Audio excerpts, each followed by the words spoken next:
The information provided in this podcast episode is for entertainment purposes and is not medical advice. If you have any questions about your health, contact a medical professional. This content is strictly the opinions of Lucas Owen and is for informational and entertainment purposes only. The references, claims, and scientific information linked to any products are only applicable to those listeners who are based in the US. If you are outside the US, this information does not apply to you. It is not intended to provide medical advice or to take the place of medical advice or treatment from a personal physician. All viewers of this content are advised to consult with their doctors or qualified health professionals regarding specific health questions. Thank you for listening to the Boost Your Biology podcast. My name is Lucas Owen. I uncover the most cutting-edge health information on the planet, ranging from hormones, nutrition, supplementation, fat loss, biohacking, longevity, wellness, and a whole lot more. Welcome to the Boost Your Biology podcast. Today, I have a supremely special guest who's actually already featured on my podcast before. Today, we have Joel Greene joining me on the show, and Joel is an absolute wizard when it comes to functional nutrition, fat loss, optimizing the immune system, and so much more. In fact, I look up to Joel in so many ways because he shares information that is truly original.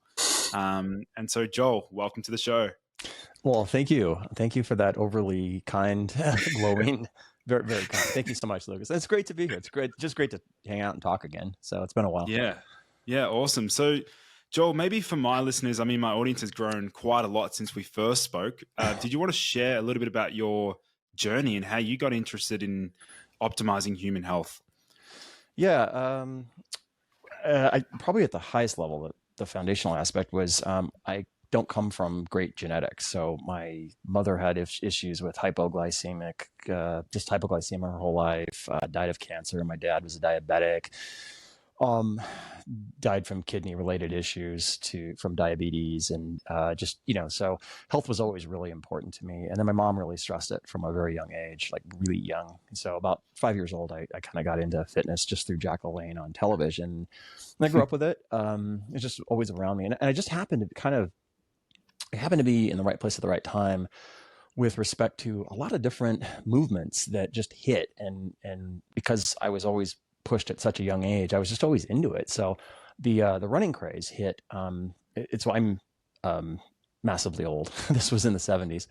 And the running craze hit in when I was in the 4th grade. And I just thought that was cool. So I started running around the block and running, and I saw it on a TV show, and it was just, kind of a thing. And then the more I ran, I started getting quads, and I was like, oh, that's kind of cool. What are those? And so then I started sprinting in 5th grade, like literally every day, just trying to get faster because a 50-yard dash was kind of a thing back then. And I was really into bodybuilding at a young age. I just watching it. So about the time that I was, I think it was probably 5th grade, they had this show called Wide World of Sports, and they'd show the Mr. Olympia every year. And I remember Frank Zane winning and Arnold going, what was that like? And Frank going, almost as good as the time I beat you, Arnold. So anyways, I was an athlete in track and field, competing in high school and then college. And I was just always, consuming. Really honestly, I'm nothing more than a consumer that's what I've done my whole life. And I went to work just in the work world. I wasn't like a, dedicated fitness person. And right about early 90s, Metrex came out.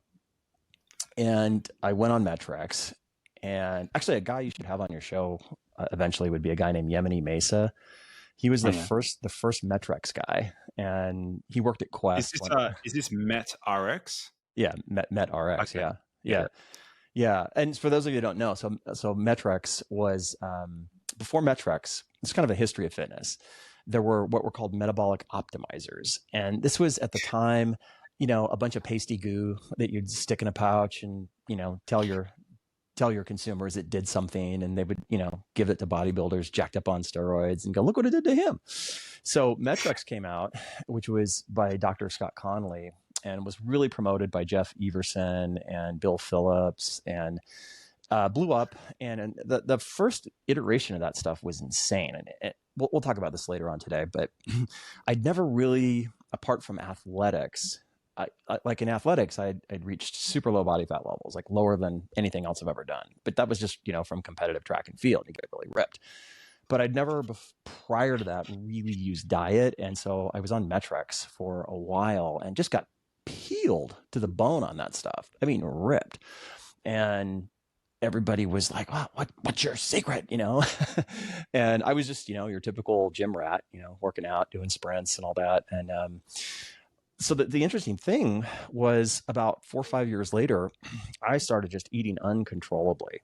And that has dictated my entire existence in the realm of health and fitness, really, that one event, because I had done something, I didn't know what I did, but I just knew that I'd never had issues eating, and I was just eating a lot. I couldn't stop eating. And well, later on, what I eventually know now is I just dysregulated all of the hormones that govern food intake. And so that led me to a period of just a lot of trial and error where kind of by the time 2000 started, I had done the whole clean, fresh, everything raw, everything fresh. I'd done that phase. Then I'd had the macro counting, everything phase, grams, everything. I had that phase. And it always kind of led to the same point, which was, getting really peeled and then just regaining the body fat. And right about 2003, I went to work in technology for a technology company. And it turns out a lot of people that are prominent in different ways now, we're in this exact same industry. We all, we're customers of each other. We all knew each other. Some names you'd be pretty surprised at. So anyways, the interesting thing during that period of time, and it really shaped me a lot, was I got fat. I got fat because I had been doing the fitness thing my whole life. I was 42 at the time, and I had 30 plus years of doing that stuff. And then I was in this situation where I was working 14-hour days, and it was a startup, and it was incredibly stressful. And when you're in a startup and your revenue is really growing very fast, every day is a fire. Every day you show up, there's something wrong, and massive. You just have to fix it. So, anyways, the stress and age and all that kind of hit me by about 2006, and so I had come into that job fresh off of my latest tinkering foray into nutrition. And I'd come into that job, ripped abs and everything. And I left 35, 40 pounds overweight, 260, just fat and big, tons of muscle because I'd been working out. I was like a 3X in my shirt. I'm a 1X now. So I was much bigger, but just fat, no endurance, no cardio. One of the seminal things that changed, that really got me on a different path, was the kids in the neighborhood used to come to our house, and one of them wanted to wrestle because they always want to wrestle the big guys. And so I was wrestling with this 16-year-old kid, and I got gassed after about a minute. So I was just like, okay, I'll be with you just 1 minute. And I was like, okay, that's it. I'm making a radical change, So I really started emphasizing just getting back to being lean, but figuring out how to get there in a way that would have survived the crush of a full-time real world gig. And that changed everything. So long story short, I wound up creating the number 2 site on the web for weight loss. I was only behind WebMD. And then I created a software that was based on the gut biome. It was based on the microbiome. In fact, the very first article that I know of written to the public about the microbiome and weight loss, which you can still go look up today, was written and published by me in 2007. And I did some experimenting. Long story short, I kind of found some diet patterns that were really geared at recolonizing the gut microbiome. Incredible results, incredible energy. I mean, it really changed, like I got my body fat measured like after about 7 days of going on this diet. And I was 6.7% body fat measured in water. Mark Bell challenged me on it. He was like, I don't believe it. So I sent him the document. I'm like, here you go for the original document. So that period of my life, I created this software and we began selling it to corporations and to hospitals and to cities. And that changed me a lot, because up until that point, if you'd have asked me, why are people overweight? I would have said, well, because you have no self-discipline and you like to eat. And then what happened was we started doing these corporate wellness engagements, and literally there were thousands of people at any given engagement. I mean, literally, I've got video that you can see to this day of literally 500, 1,000 people in a room. And what hit me was, oh my gosh, I finally understand weight loss. I never understood it before. And it's people that can't work out. That's what weight loss is for, because they can't work out. And if you could, in fact, I'll send you a video when we're done with this. You can kind of look at what I'm talking about. They were basically desk workers. Everybody was overweight. Everybody was in their 40s and 50s. And, like there's a reason Dan Marino is selling diet, because he can't really do the fitness thing. His body's so busted up from years of football. And I saw that firsthand. And so it changed my perspective. And I developed a lot of really good, let's call it IP during that time, because I had so many thousands of people coming through this software. I was able to kind of harvest which protocols worked best. And so by about 2013, I had over 15,000 people who'd been through that software. And it just helped me a lot. It helped me to see what worked and what didn't. And out of that came... Was the tracking software itself, was that anything like Chronometer or like calorie counting, anything related to that? No, it was actually the reverse. So it was just based on visually identifying foods on a plate. So no calorie counting. But the internal stuff that I could see, I could kind of see like results and who was on what protocols. And because there were a lot of variables in it, there were like different variables for food protocols based on, if you said I have inflammation, then we would take tomatoes out of the diet. And, and so I was able to kind of figure out protocols from there that worked. And then it led to a lot of stumbling and bumbling. I didn't really understand corporate wellness, and we had a few hits, we had some misses, and it more than anything was like a period in my life where I kind of just figured out what worked, and then that led to a consulting deal, just very brief, with Quest Nutrition, and I was able to meet a lot of really amazing, incredible, brilliant people at that. Not the least of which would have been Ron Penna, the founder of Quest. I was sitting in a round table one day, and I was like, okay, everybody kind of had their shtick, and I had my shtick, and it would take too long to explain. I'm like, I'm writing a book. I need to write a book to explain this. And so my first book came out of that. And in that book, I just put all the protocols that I'd figured out over about the previous 10 years. The one that really, really took off was the gut protocol.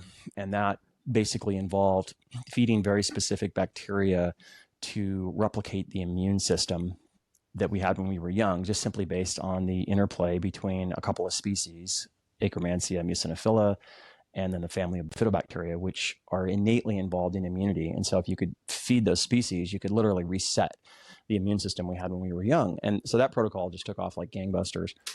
And that kind of more or less catches us up to today. So yeah, that's me.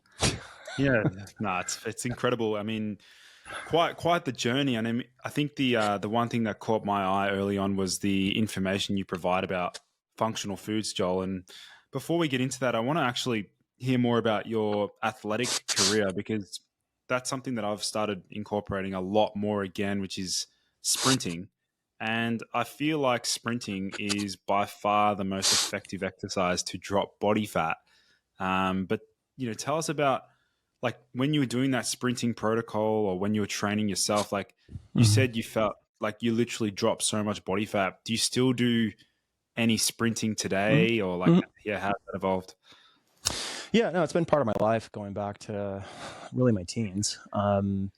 So I was a pretty good high school track and field athlete, and then I ran in college as well for 1 year. And I ran the decathlon, and sprinting just became something that I did my entire life. So even as a workout in my 20s, I would just go to the track and I would run 200s, and it was just what I always did. I've got like film of me like in my 30s just going to the track and just running hundreds. And in fact, on my 46th birthday, I did this thing called the Mantathlon, where you take 2 5-gallon water jugs, weighs 90 pounds. You go a mile up a hill, 1,000 feet vertical, come back down holding them. You do that, and then run a all out 200 after doing that. And I ran a pretty good time too. I mean, I was 46. So it's always been there. And I in my first book, The Immunity Code, essentially I put it out there that the the real longevity test, or rather the real test of your age, is just simply the ability to sprint. Like, you can take a biological test and it can tell you, oh, I'm 10 years younger, but if you can't sprint, you're not young. I hate to break it to you. That's the difference between old people and young people. Is young people can sprint, and they can usually, especially in your teens, you can just do it at a moment's notice. You don't need to warm up. So I put this thing out in my book, which got copied and just now it's everywhere, which was no warm up sprinting. And so yeah, it's just been part of what I do, And I mean, I'll go through periods where, especially at this age, where something will happen, I'll get hurt or something, and then you got to take a few weeks off, and then you just, it's like you go back to the back of the line, and it takes weeks to build back up just to being able to do it. But I'll never get away from it. It's the most effective way to do a lot of things. It's the most effective way to elevate your hormones, elevate your mood. It's amazing for body fat. It's the hardest single thing you can do for the body. Like, if you want to go to a track and run 200s, there's nothing harder than doing that. There's no workout that's harder than if you go run 6 200s and try and shoot for under 30 for all of them. That's a workout. That's a real workout. So yeah, I love that. Awesome. So let's sort of switch gears into some of the interesting content you've posted recently, Joel. You've spoken about a specific flavonoid that naturally occurs in honey called pinosembrin. So do you want to sort of elaborate, what piqued your interest with this flavonoid? Yeah, well, so I just published a new book called The Way, the Immunity Code Diet. And one of the objectives of the book was just to end confusion on different topics. And so I took different food topics like oxalates and oats and honey and, phytates and several other topics that are really kind of vilified by food tribes. And then I just kind of went through these exhaustive sort of inventories of those things. And I even there's one section of the book where I even argue both ends. So like, I'll take meat and I'll go, okay, the best argument you ever heard for meat, and now here's the best argument against meat, and I kind of argue both ends just to kind of show that, it's possible to argue convincingly on either side. So one of the, I think, kind of interesting ones that came out of this was, there's the criticism that honey is just sugar, and that's all that it is. And it's quite fascinating when you dig into honey, like what's in honey. I mean, it's really, really fascinating. Like, honey is, I just describe it as a unique entity. It's a unique whole, and it can vary dramatically based on the varietals of honey, but there are specialized sugars in honey that run a very long list, things like trehalose, all kinds of different kinds of sugars. And then there are specialized flavonoids in honey, and this one in particular.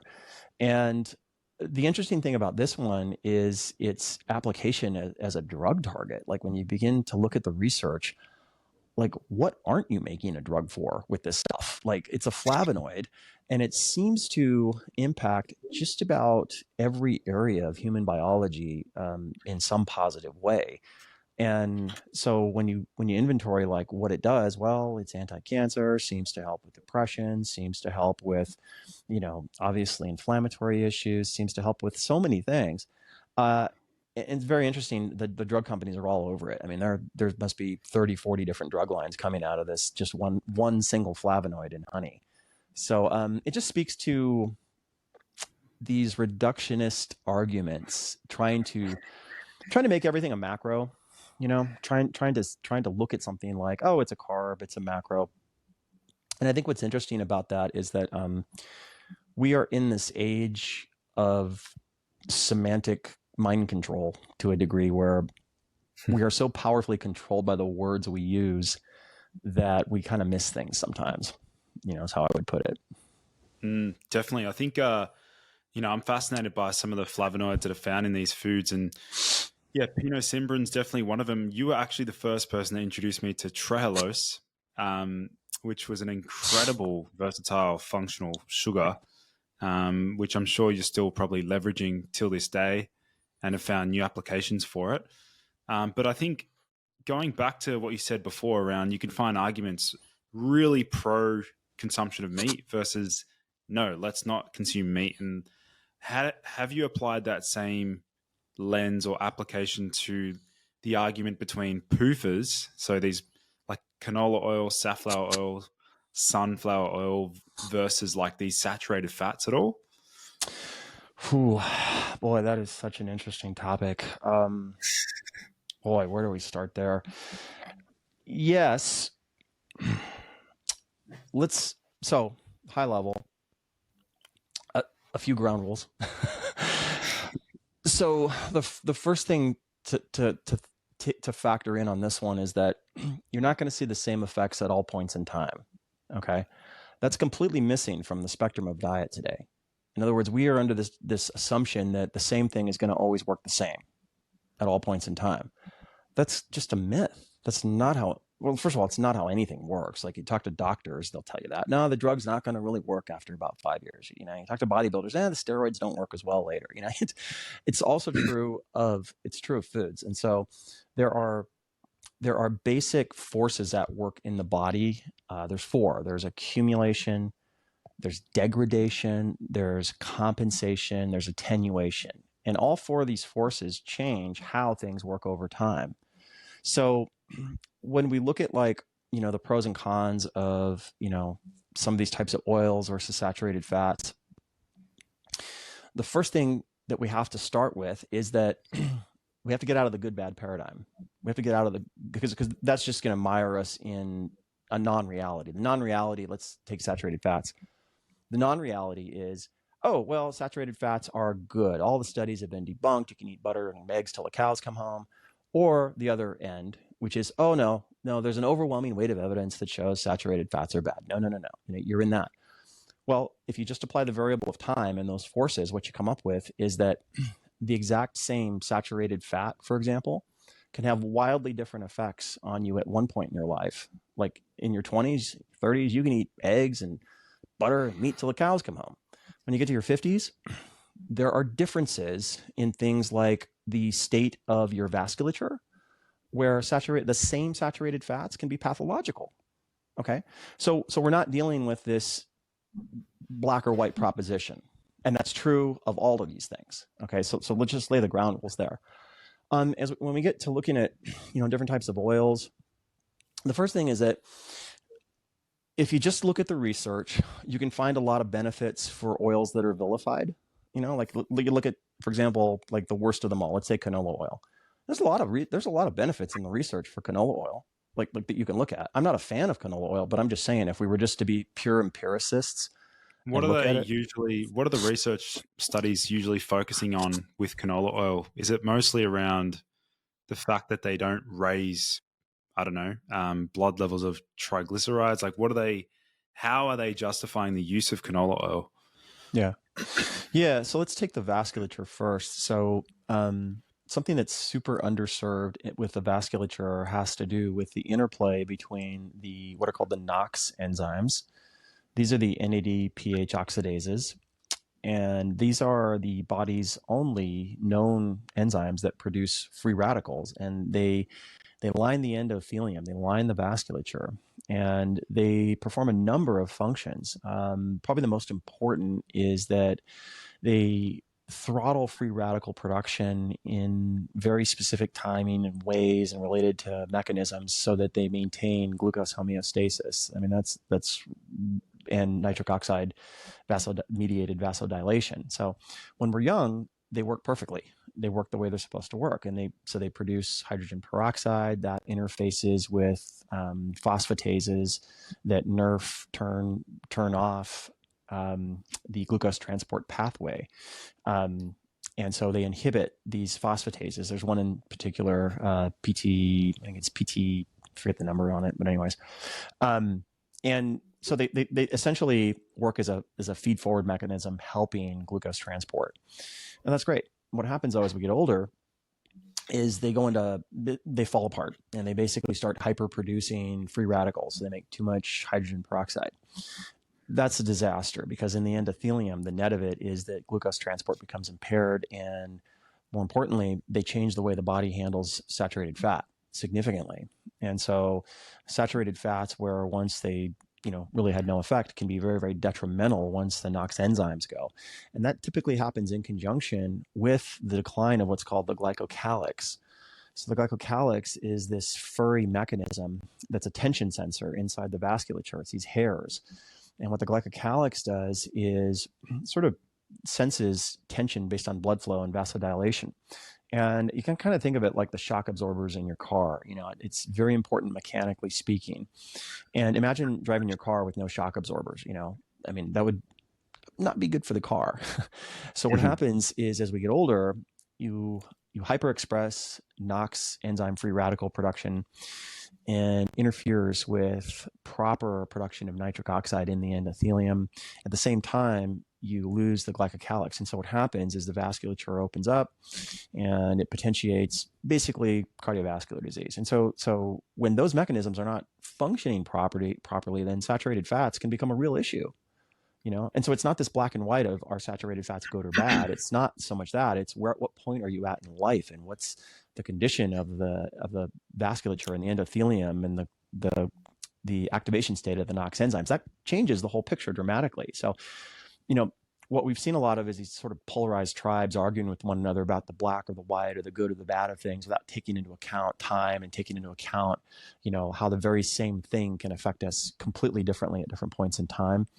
So then you get into, these arguments about, PUFAs and saturated fats, and are they good or bad, and more food tribe wars. And I think the point I was making was one of the things I tried to do in my book was just kind of show that I could argue either end really well if I wanted to, Yeah. And it might make for an interesting thing. It might create a following, but it doesn't necessarily mean that I'm revealing the greater truth. So and again, don't get me wrong, I'm not a fan of canola oil. Okay. But if I wanted to make a pro argument for it, I could just go to the research and go, there's a lot of research that shows it really helps lipid profiles, seems to really help the vasculature, seems to help, on and on with, cholesterol related issues and all this stuff. I could make that argument probably pretty convincingly, and then I could pick the opposing argument and just say, yeah, well, most of that stuff is sort of married in one way or another to glyphosate and does this and that. So I could kind of argue either end of it really well.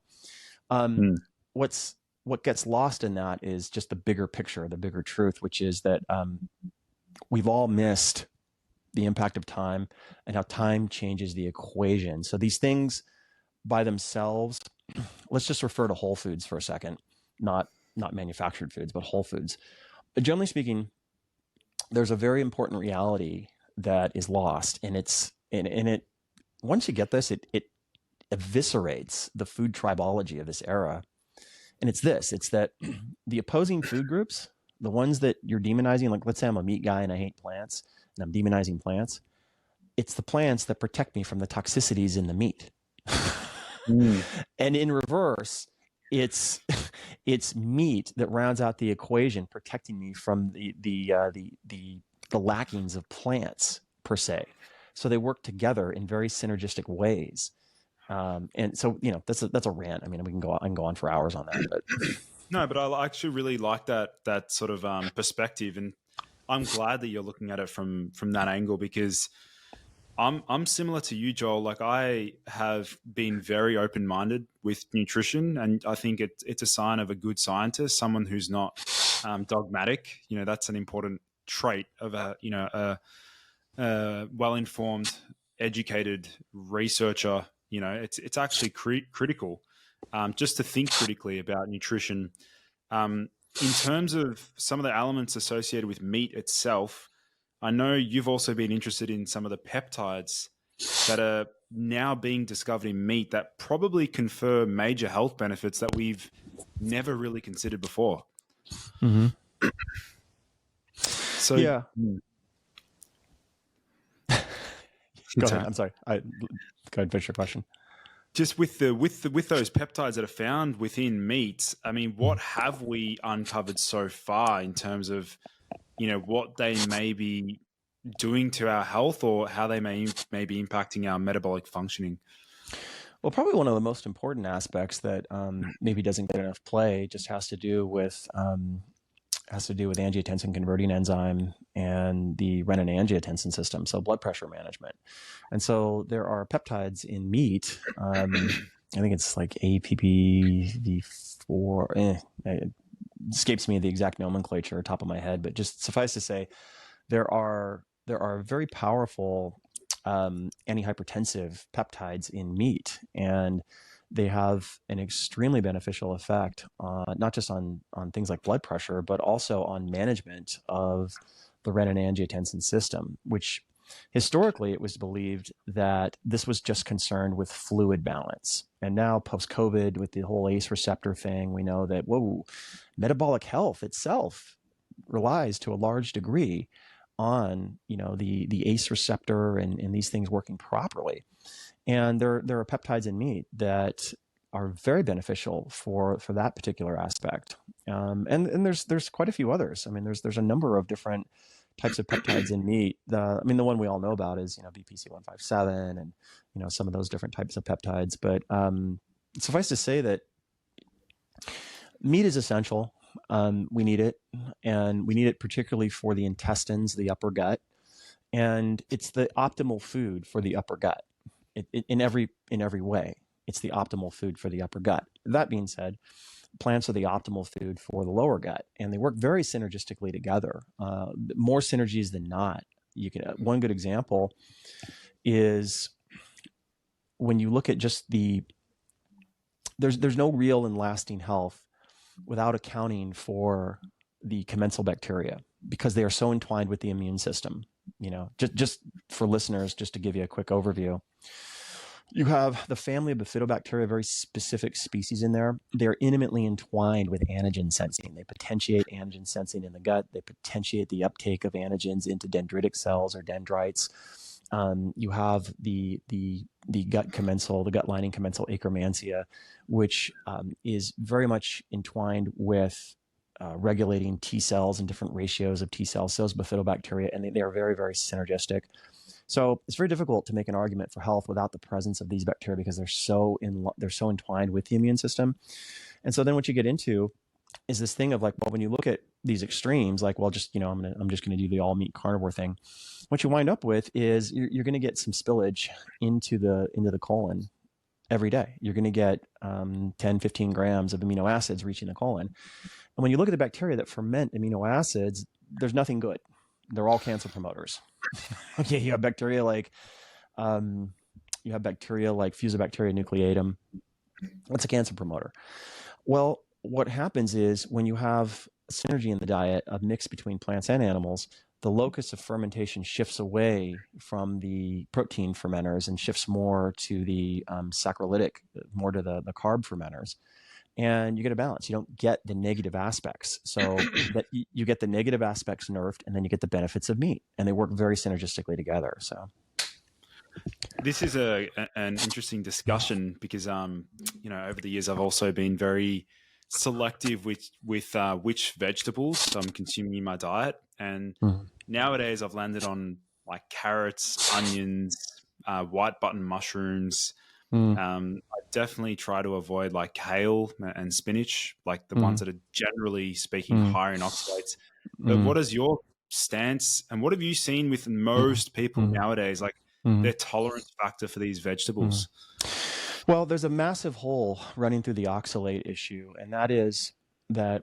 So the incorrect thing we've all been shown or taught is that you shouldn't eat these foods. They have oxalates. Oxalates are bad.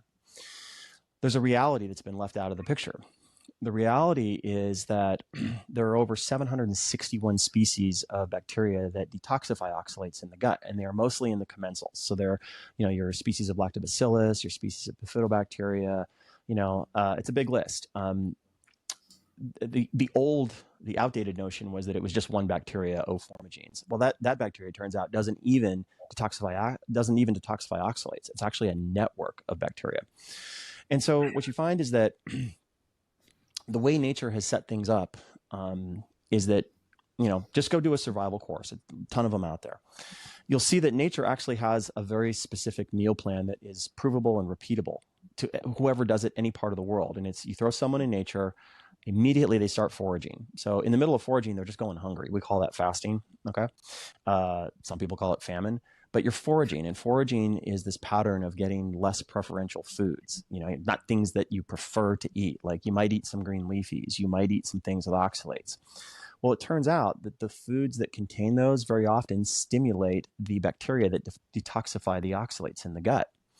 So the old picture of, you eat oxalate containing foods, you absorb them, that can be true. That can be true if you have the wrong enterotype or the wrong profile of bacteria in the gut, but then it cannot be true if you have an optimized microbiome. So if you have lactobacillus represented well, you have bifidobacteria represented, you have Akkermansia, you have all these commensal species represented. Well, then for the most part, on a bell curve, we're going to be detoxifying the oxalates. But here's the really important thing that's been left out of that. We absolutely have to have, no debate, must have nitrate reducing bacteria in the mouth. Have to have it.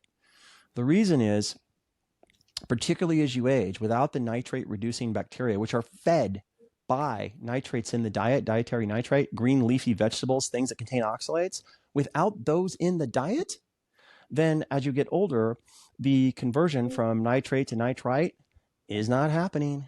And when we begin to think about cardiovascular health, probably the biggest single imperative as you get older is keeping the cardiovascular system working optimally. And so the problems that you're going to run into loss of the glycocalyx, you're going to run into hyperactivation of the NOx enzymes. Guess how you fix that dietarily? You fix it with things like berries and nitrate-containing veggies. Those are the things that nerf that problem. The very things you're told to avoid actually solve the bigger problem you have to face. So the sort of the silo of, the oxalate foods are bad, avoid them. Nah. You can, and there's good research for this. Like this isn't just not me making this up. In my new book, I list, I think probably about 20 bullet points from the research of study after study and expert after expert, guys like Aaron Miller from the Cleveland Clinic out of Harvard saying, yeah, we need to look more seriously at detoxifying oxalates through the diet, meaning creating the optimal gut microbiome enterotype profile that detoxifies oxalates. Now, when I say this, again, we're in this era of black and white thinking. A lot of people will jump on this and just think that's an either or proposition. And it's important to say that everything happens on a bell curve. Okay. So in a bell curve, the middle is going to be the first and second standard deviation. It's going to be 94% of the people. Okay. So in that middle, you're going to have a range of effects. Nobody's going to be 100, very few, maybe someone at the top, but we're going to be in that range somewhere. So that's to say that if you took 1 million people and you optimized the microbiome, you loaded the commensals that detoxify oxalates, most of them probably would have not too much issue eating them in moderation. And they would actually get the benefits without the negatives. Now, you're always going to have that third standard deviation. You're always going to have people in there that, they've had issues or they have pathologies and they're sick. And then that advice would not apply. But that same argument holds in the reverse. It holds for the argument of, oh no, oxalate foods are bad, don't eat them. Same argument holds. Well, actually, no, we have a bell curve. So, yeah, I'd love to see a debate between yourself and, I'm talking about Paul Saladino. I don't know if you've ever been on his podcast or done sort of any rebuttals to his content, but and also Sean Baker, but they are very prolific in their and prominent in their stance of we need to avoid all oxalates and minimize their consumption completely. Yeah, but, anytime, any place, anywhere. Yep. Hey guys, if you're watching, let's do it. Yeah, I'd love to see that happen. Maybe I'll have to try and coordinate that. But definitely, it's an interesting perspective, in terms of, these foods. We know, both you and I understand some of the amazing pleiotropic effects of how they can affect the microbiome, how they can affect one of our favorite gut bacteria, which is Akkermansia. I mean, do you want to maybe just remind our listeners about the importance of Akkermansia? I know you've covered it in your books, but do you want to sort of just remind them about the importance of Akkermansia? Yeah, well, so suffice to say that this one bacteria was discovered about 2004. I first glommed onto it about 2007. And it is the there's really two. There's Akkermansia, and then the other one is fecal bacteria presidency. But really, the major player is Akkermansia. It is the primary bacteria responsible for the health of the gut mucus layer. And the thing to understand is that it eats the gut mucus layer.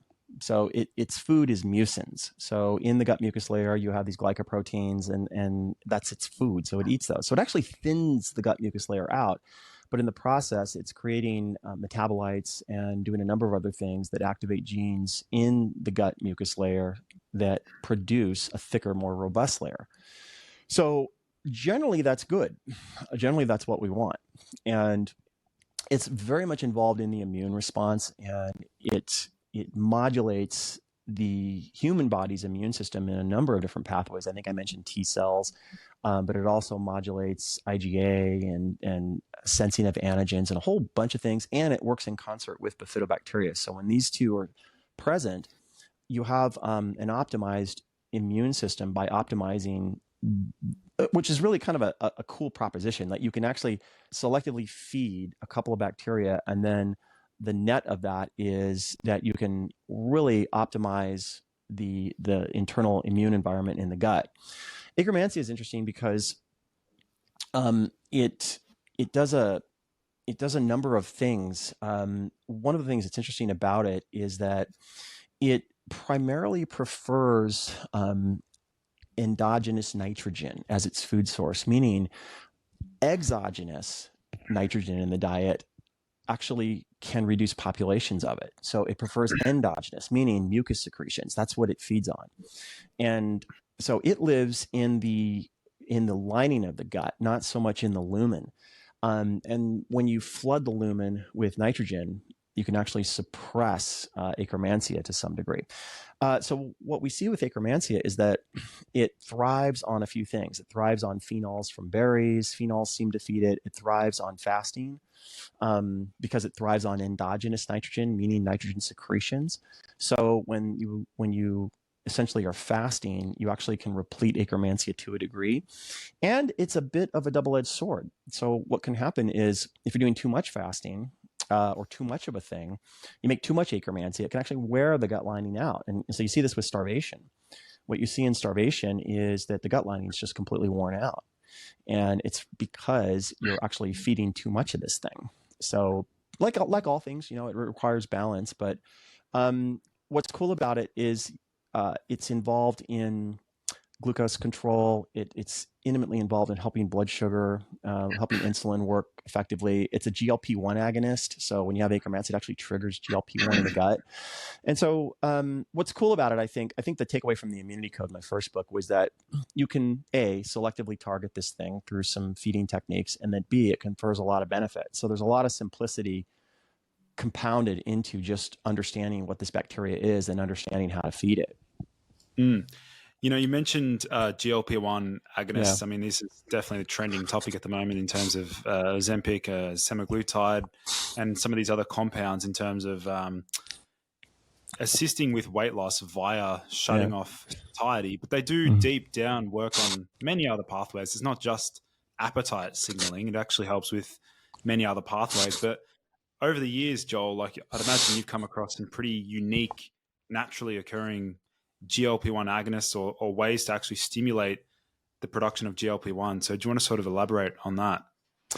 Yeah, sure. I mean, the first thing to understand, I think, is that, with these GLP-1 agonists, you're dealing with a synthetically manufactured form of GLP. And so it's got a much different half-life.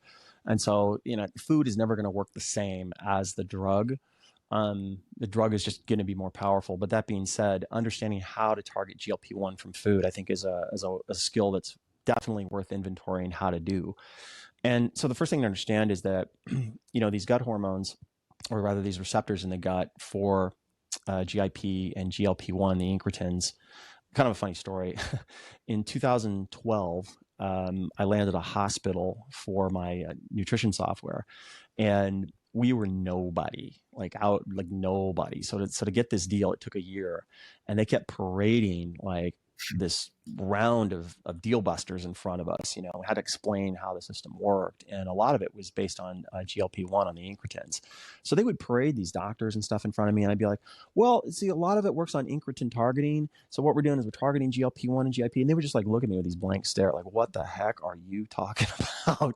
And now it's mainstream. Now everybody's like, oh yeah, well, it's an incretin. You target the incretins.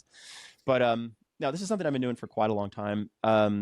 The first thing to understand about GLP-1 is that lots of different foods can activate GLP-1 and GIP, and that they are opposed in different ways. So they work together, but they are also opposed. One can turn fat burning on, one can turn it off. And what you see in diabetics is that it's GIP that's the bigger player. GLP-1 seems to be maintained, but GIP seems to have the bigger effect on blood sugar control. And that's why Mounjaro seems to work so much better than the other ones, than Wegovy and semaglutide. But, your go-tos that I use, that I've used for a long time, are things like eggs, things like, interestingly, when you combine proteins with fibers that ferment in the gut, you get a synergistic double effect with it.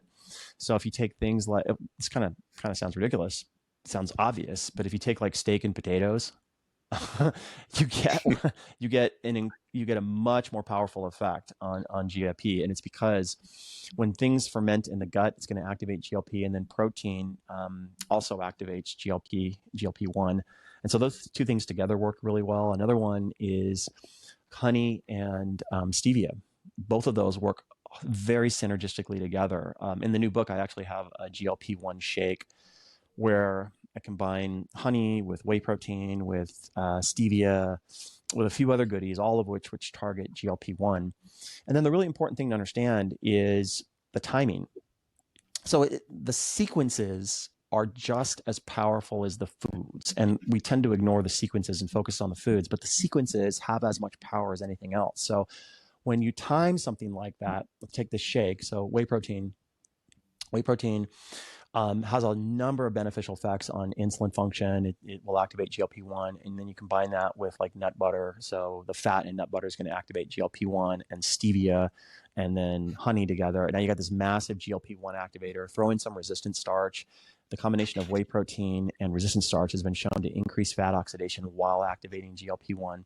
And then time it correctly. So you back it off 20 minutes before a meal. So that's called a preload meal. And now what you get is this very, very powerful, as powerful as you can get with food, GIP, GLP-1 activation tool set. And it's just understanding how to combine and time things. It's that simple. Now, again, it's never going to be powerful as the drugs, but just using food, it's pretty effective. And this is something you can use anytime. Yeah, I love that approach. And I think it's a pretty, easy to implement strategy for people looking to regulate satiety. I mean, both you and I understand the importance of even the order in which we eat foods. Ideally, you want to eat the protein portion first to stimulate the satiety signaling.